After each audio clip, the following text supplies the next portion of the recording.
ആണ്. First half കുറച്ച് below average ആണ്. അത് കാണുമ്പോൾ നമുക്ക് ആദിപുരുഷ സഹമൊക്കെ റിപ്പീറ്റ് ആകുമെന്ന് തോന്നിപ്പോവും. പക്ഷേ സെക്കൻഡ് ഹാഫ് നല്ലോണം പുൾ ഓഫ് ചെയ്തിട്ടുണ്ട്. സെക്കൻഡ് ഹാഫ് നന്നായിട്ട് ഡയറക്ഷൻ വന്നിട്ടുണ്ട്. കാരണം നമ്മളെ ക്യാപ്ചർ ചെയ്ത് ഇരുത്തിയിട്ടുണ്ട്. ക്ലൈമാക്സ് നല്ലതാണ്. ഡബിൾ ക്ലൈമാക്സ് ഉണ്ട്. അത് നല്ല റിവീലിംഗ് ആണ് പ്രഭാസിൻ്റെതും സെക്കൻഡിലോട്ടുള്ളതും. അതുപോലെ കമൽഹാസൻ്റെ ഒരു ചേഞ്ച് ആണ് ലാസ്റ്റ് കാണിക്കുന്നത്. അതും സൂപ്പർ ക്ലൈമാക്സ് ആണ്. മൊത്തത്തിൽ നല്ലൊരു വിഷ്വൽ ട്രീറ്റ് ആണ്. 3D കാണാൻ ഒരു രക്ഷയില്ല. എനിക്ക് തോന്നുന്നു ഇന്ത്യൻ സിനിമയിൽ ഇത്രയും നല്ല ഗ്രാഫിക്സ് ചെയ്ത വേറൊരു പടം ലോർഡ് ഓഫ് ദി റിങ്സ് ഒക്കെ ഇല്ലേ, അതിൻ്റെ ലെവൽ ഗ്രാഫിക്സ് ആണ്. പിന്നെ ഒരു കാര്യം എന്ന് പറഞ്ഞാൽ ഒരുപാട് മൂവീസിന്റെ കോപ്പി ഉണ്ട് ഇതിൽ. ഇംഗ്ലീഷ് മൂവീസിന്റെ മാഡ് മാക്സ് ഫ്യൂറി എടുത്തിട്ടുണ്ട്, അവഞ്ചേഴ്സ് എടുത്തിട്ടുണ്ട്, ട്രാൻസ്ഫോമേഴ്സ് എടുത്തിട്ടുണ്ട്, മെട്രിക്സ് എടുത്തിട്ടുണ്ട്. എല്ലാം എടുത്തിട്ടുണ്ടെങ്കിൽ പോലും അത് അരോചകമായി വലുതായിട്ട് തോന്നുന്നില്ല. കാരണം അത് ആ സിറ്റുവേഷൻ വെച്ച് ജെല്ലാകുന്നുണ്ട്. അതുകൊണ്ട് ഡയറക്ഷൻ വലിയ തെറ്റില്ല. മൊത്തത്തിൽ നമുക്ക് എന്തായാലും തിയേറ്ററിൽ വന്ന് കാണാൻ ഉള്ള നല്ലൊരു പടമുണ്ട്. പ്രഭാസിന്റെ ആക്ടിങ് നന്നായിട്ടുണ്ട്. കമൽഹാസൻ സൂപ്പർ ആയിട്ടുണ്ട്. അമിതാഭ് ബച്ചൻ ഭയങ്കര മാസീവാണ്. ദിവ്യ പടുകോണിന് നല്ല സ്പേസ് ഉണ്ട്.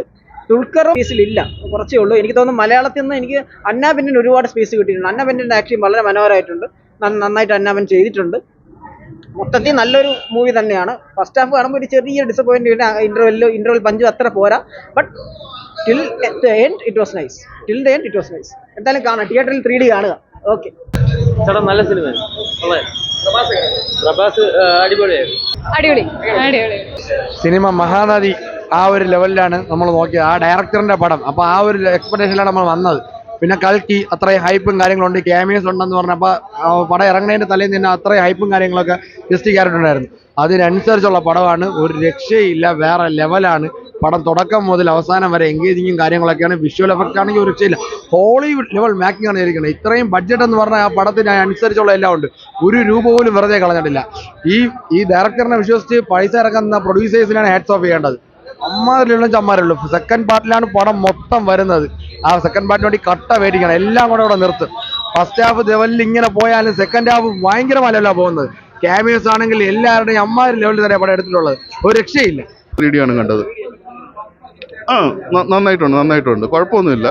പിന്നെ ഇടയ്ക്കൊക്കെ കുറച്ച് അത് എനിക്ക് തോന്നുന്നു ചിലപ്പം CD എന്താണെന്നറിയില്ല, ഇടയ്ക്ക് കുറച്ച് ചിലരുടെയൊക്കെ ഒരു ഫേസ് പോകുമ്പോഴത്തേക്കും മങ്ങി ആയിട്ട് എന്നൊക്കെ തോന്നി. പക്ഷെ അതൊക്കെ ഒഴിച്ചു കഴിഞ്ഞാൽ ഇതുണ്ട്. പിന്നെ ഇത്രയും ലെജൻസിനെ ഒരുമിച്ച് ഒരു സിനിമയിൽ കൊണ്ടുവരില്ല. ലെജൻസ് എന്ന് പറയുമ്പോൾ നമുക്ക് എല്ലാവരും പറയാൻ പറ്റത്തില്ലെങ്കിൽ കൂടെ എല്ലാവരും ഒരുമിച്ച് ഒരു സിനിമയിൽ കാണാൻ പറ്റുന്നത് തന്നെ ഒരു നല്ലൊരു കാര്യമാണ്. പിന്നെ കമൽഹാസന്റെ കുറച്ച് സ്ക്രീൻ പ്രസൻസ് ഉള്ളൂ. പക്ഷേ സെക്കൻഡ് പാർട്ടിൽ ഒരു പക്ഷേ പുള്ളിയോട്ട് ഒരു അഴിഞ്ഞാട്ടം ചിലപ്പോൾ കാണേണ്ടി വരും. കാരണം ഈ ഒരു ഇതിൽ തന്നെ അദ്ദേഹത്തിന്റെ ഒരു ചെറിയൊരു രീതിയിലുള്ള ട്രാൻസ്ഫോർമേഷൻ സീൻ അങ്ങനെയൊക്കെ ഉണ്ട്. അപ്പം അതങ്ങോട്ടൊക്കെ വരുമ്പോഴത്തേക്ക് നമുക്ക് ശരിക്കും എനിക്ക് ഭയങ്കരമായിട്ട് അത് കണക്ട് ആയി.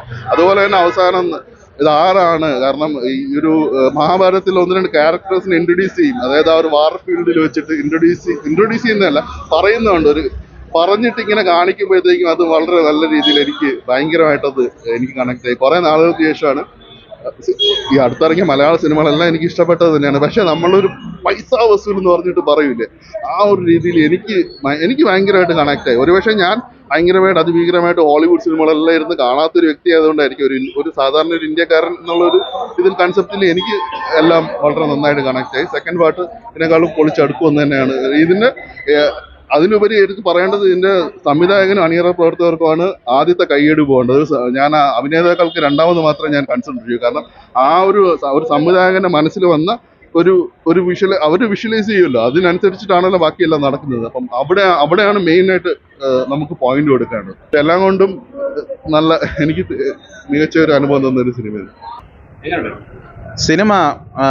ഞാൻ 3D ചിത്രം ഇപ്പം നമ്മുടെ 2024 ഇറങ്ങിയാൽ ഇനിയിപ്പോൾ ബറോസാണ് ഞാൻ കാണാനുള്ളത്. പക്ഷേ ബറോസ് ഇതിനെക്കാട്ടി അടിപൊളിയായിരിക്കുമെന്നാണ് എനിക്ക് തോന്നുന്നത്. കാര്യം വെച്ച് കഴിഞ്ഞാൽ അടിപൊളിയായിരിക്കും. കാര്യം ബറോസ് നല്ല ഒരു സ്റ്റോറിയാണ്. ഒരു നിധി കാക്കുന്ന ഒരു ഭൂതം, ആ ഒരു സംഭവമാണ്. പക്ഷേ ഇത് ഭൂതമൊന്നും അറിയാൻ പറ്റണില്ല. പിന്നെ എന്തിനാണ് കഥയൊന്നും അറിയാൻ പറ്റണില്ല. പിന്നെ ശോഭന നല്ലവണ്ണം ആ ഒരു ക്യാരക്ടർ ചെയ്തിട്ടുണ്ട്. അമിതാഭ് ബച്ചനും അടിപൊളിയായിട്ട് ചെയ്തിട്ടുണ്ട്. പിന്നെ പ്രഭാസിന് വലിയ ഹൈലൈറ്റ് ഒന്നുമില്ല. നായകനുള്ള പ്രസൻസ് ഉണ്ട്, എന്നാലും വലിയ ഇതൊന്നുമില്ല. കൂടുതലും അമിതാഭ് ബച്ചനാണ് ഇതിൽ മുന്നിട്ട് നിൽക്കുന്നത്. ഈ സിനിമയിൽ മുന്നിട്ട് അമിതാഭ് ബച്ചനാണ്. പിന്നെ നമ്മുടെ ദുൽഖർ സൽമാൻ, നമ്മുടെ മമ്മൂക്കയുടെ മകൻ, നമ്മളെ ദുൽഖറിന് കുറച്ചുകൂടെ ഡയലോഗ് പ്രസൻസ് കൊടുക്കണം. നമ്മളെ നല്ല വലിയ അടുത്ത സൂപ്പർ സ്റ്റാർ ആവേണ്ട നടനല്ലേ. അങ്ങനെ വരുമ്പോഴത്തേക്ക് നടന നല്ല ഇത് തന്നെ കൊടുക്കണം. അമിതാഭ് ബച്ചനൊക്കെ അപ്പൂപ്പനായി ഇരിക്കട്ടെ. ഇതൊക്കെ നമ്മളെ ദുൽഖറിന് കൊടുത്താൽ എന്ത്, അല്ലെ നമ്മളെ വിക്രത്തിന് കൊടുത്താൽ എന്ത്. അവസാനമായപ്പോൾ സിനിമ ഒരു മഹാഭാരതം ലുക്കായി. കാര്യം കമൽഹാസനെ കാണിച്ചപ്പോഴത്തേക്ക് അവരെ ബുദ്ധി എങ്ങനെയെന്നറിയാമോ, അവസാനം എന്തായിരുന്നാലും ഫസ്റ്റ് ആരും കാണില്ലെന്ന് അറിയാം. ഏറ്റവും ലാസ്റ്റ് ആയപ്പോൾ നമ്മുടെ കമലഹാസനുണ്ട്, സകലകല വല്ലഭൻ, പുള്ളിയുടെ ഇന്ത്യൻ ടു ഇറങ്ങാൻ പോണ്. പുള്ളിയുടെ ഏറ്റവും ലാസ്റ്റ് ഒരു സംഭവമുണ്ട്, അതെല്ലാം കാണിച്ചാണ് നിർത്തിയിരിക്കുന്നത്. ലാസ്റ്റ് എന്ന് വെച്ച് കഴിഞ്ഞാൽ അവസാനം പടം കയറി കാർട്ടൂണും മറ്റേ കമ്പ്യൂട്ടറും മത്താപ്പോലും കയറുന്ന അവസാനം മഹാഭാരതമാക്കി. അതിനെക്കാട്ടി ഒരു മഹാഭാരതമാക്കി.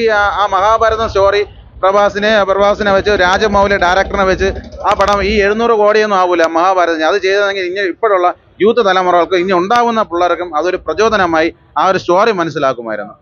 അങ്ങനെ കൊണ്ടുവന്നിന് പടം ഞാൻ കള്ളമല്ല പറയണത്, സത്യത്തിൽ നമ്മളെ വന്ന് കണ്ടാലേ നമുക്ക് മനസ്സിലാവുള്ളൂ. നമ്മൾ ആദ്യം സത്യം പറഞ്ഞാൽ പടം തീരല്ലെന്ന് പറയുന്നത് 1.5 മണിക്കൂർ കഴിഞ്ഞപ്പോഴത്തേക്കാണ് ഹാഫ് ടൈം ആയത്. ഹാഫ് ടൈം ആയപ്പോഴത്തേക്ക് ഒട്ടും കൊള്ളൂല. രണ്ടാമതായ പിന്നെ കമലഹാസനെ കാണിച്ച് നമ്മൾ ഇരുത്തി പടം. പിന്നെ ഇതിന്റെ സെക്കൻഡ് നമ്മൾ കാണാൻ വേണ്ടി ഏറ്റവും ലാസ്റ്റ് സകലകല വല്ലഭനെ കൊണ്ടുവന്നിട്ടുണ്ട്. അത് പിന്നെ തിയേറ്റർ പിന്നെ കത്തിച്ചു കളയും, അറിയാമല്ലോ പിന്നെ സകലകല വല്ലഭൻ.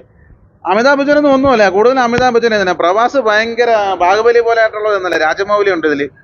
രാജമൗലി വന്ന് മറ്റേ പിള്ളേർ മറ്റേ ലുലു മാളിൽ മറ്റേ വണ്ടി ഓടിക്കൂലേ, അതേപോലെ വണ്ടി ഓടിച്ചിട്ട് വന്നിട്ട് പ്രഭാസിനെ 2 തട്ട്. അയ്യോ ഇയാളെ കണ്ട് വീണ്ടും എൻ്റെ 5 വർഷം പോയി എന്ന്. കാര്യം 5 വർഷം കാത്തിരിക്കുമ്പോഴത്തേക്ക് അയാൾ ഒരു പടം കൊടുക്കുന്നത് അവന് 500 വർഷം ഇരുന്ന് കഴിഞ്ഞാൽ അത് കിട്ടൂല. ബാഹുബലി ഫസ്റ്റ് 1 ഉം 2 ഒക്കെ കിടുക്കല്ലായിരുന്ന. ഇതെന്തോന്ന് ചുമ്മാ 700 കോടി. ബാഹുബലിയുടെ ലെവൽ എത്തിയില്ല. ഇത് പടം പിള്ളേർക്ക് ഇഷ്ടപ്പെടുള്ളൂ. നമ്മൾ ഫാമിലിയായിട്ട് പിള്ളേർക്ക് ഇഷ്ടപ്പെടുള്ളൂ. 600 കോടിയാണ് മലയാളത്തിൽ നമുക്ക് 40-50 സിനിമ അടിപൊളിയായിട്ട്. അതിൽ 35 സിനിമ പയ്യന്മാർ, ഇപ്പോഴത്തെ ഡയറക്ടർമാർ, കൊച്ചു പയ്യന്മാർ, ആമാർ സെറ്റാക്കി ഇടുന്നതായിരുന്നു. അല്ലെങ്കിൽ ആരെങ്കിലും പാവങ്ങൾക്ക് കൊടുക്കണമായിരുന്നു. ചുമ്മാ എന്തോന്ന് അവസാനം കമലഹാസനെ കൊണ്ട് ഇരുത്തിയത് നമുക്ക് ഇതിന്റെ സെക്കൻഡ് കാണാൻ വേണ്ടിയാണ്. അല്ല, കമലഹാസനെ ആദ്യമേ കാണിക്കും. ആദ്യമല്ല കുറച്ച് പടം ഇന്റർവെൽ ആവുന്നപ്പോൾ പുള്ളീനെ കാണിക്കും. പിന്നെ ഏറ്റവും ലാസ്റ്റ് കാണിക്കുമ്പോൾ പുള്ളീനെ കാണിച്ചാണ് നിർത്തുന്നത്. അവസാനം ആയപ്പോഴത്തേക്ക് പടം വന്ന് അവസാനം കമ്പിത്തിരി മത്താപ്പൂതെല്ലാം അത് വാച്ച് കണക്കുന്നത്. വാച്ച് ഇടുമ്പോഴത്തേക്ക് നേരെ ഇങ്ങനെ മറ്റേ മിന്നൽ പോകുമ്പോൾ ഇങ്ങനെ പോയി ഇരുത്തോന്ന് അവിടെ പോണ്. പിന്നെ ഇങ്ങനെ കാണിക്കുമ്പോൾ അവിടെ പോയി പൊട്ടണ്. ഇതൊക്കെ എന്തോന്ന് കഥ മൊത്തം മനസ്സിലായില്ല. കൽക്കി എന്ന് പറയുന്നത് അവസാനം ഇത് അർജുനെ കാണിക്കണ്, കർണനെ കാണിക്കണ്. ഇതിലാരാണ് അർജുന്, ആരാണ് കൃഷ്ണൻ? അവസാനമായപ്പോ മഹാഭാരതത്തെ കൊണ്ട് എത്തിച്ചേക്കണ്. കളിയായിട്ട് പറയണ. അല്ലെങ്കിൽ മഹാഭാരതം പോലെ ഒരു സ്റ്റോറി കൊണ്ടുവന്നിട്ട് രാജമൗലിയെ കൊടുത്ത് നമ്മുടെ പ്രഭാസിനെ കൊണ്ട് ചെയ്ത് കഴിഞ്ഞു കഴിഞ്ഞാൽ ഇനി വരുന്ന യൂത്ത് തലമുറകൾക്കും ഇനി വരുന്ന കുട്ടികൾക്കും അതൊരു പ്രചോദനമായിട്ട് ആ സ്റ്റോറി എപ്പോഴും നമ്മളെ ബ്രെയിനിലിരിക്കും. അങ്ങനെ കൊണ്ടുവരണം. അതാണ് ചെയ്തത്. ബോറിംഗ് ഇത് ഫാൻസുകാർ ചുമ്മാ ആവശ്യമില്ലാതാണെന്ന് പറയണം. ഞാൻ ഉള്ളതല്ല പറയാം. നമ്മൾ ആരെ സിനിമ ആയിരുന്നാലും ഉള്ളതല്ല പറയണം. നമ്മളെ പിന്നെ 3D പിന്നെ പിള്ളേരെ നമ്മളെ ഫാമിലി ആയിട്ട് പിള്ളേരെ കൊണ്ടുവന്ന് നമുക്ക് കാണാം. പിള്ളേർക്ക് ഇഷ്ടം. കാര്യം പബ്ജി കളിയും കാര്യങ്ങളൊക്കെ ആയിട്ട് പിള്ളേരെ കാണുമ്പോഴത്തേക്ക് പിന്നെ പിള്ളേർക്ക് കാണാൻ വേണ്ടിയുള്ളൂ. പിള്ളേർക്ക് നമ്മളെ പോലുള്ളവരെ പോയി കണ്ടു കഴിഞ്ഞ് കഴിഞ്ഞാൽ നമുക്ക് അത്ര ഇഷ്ടപ്പെടില്ല. കാര്യം വെച്ച് കഴിഞ്ഞാൽ ഇത് പ്രായമായിട്ടുള്ളവരൊക്കെ പോയി കണ്ടു കഴിഞ്ഞ് കഴിഞ്ഞാൽ നമുക്ക് എങ്ങനെയെങ്കിലും നമുക്ക് ബോറായിട്ട് തോന്നും. പിന്നെ 3-4 മണിക്കൂറും നമുക്കൊന്ന് AC-ലിരുന്ന് സുഖിക്കാം.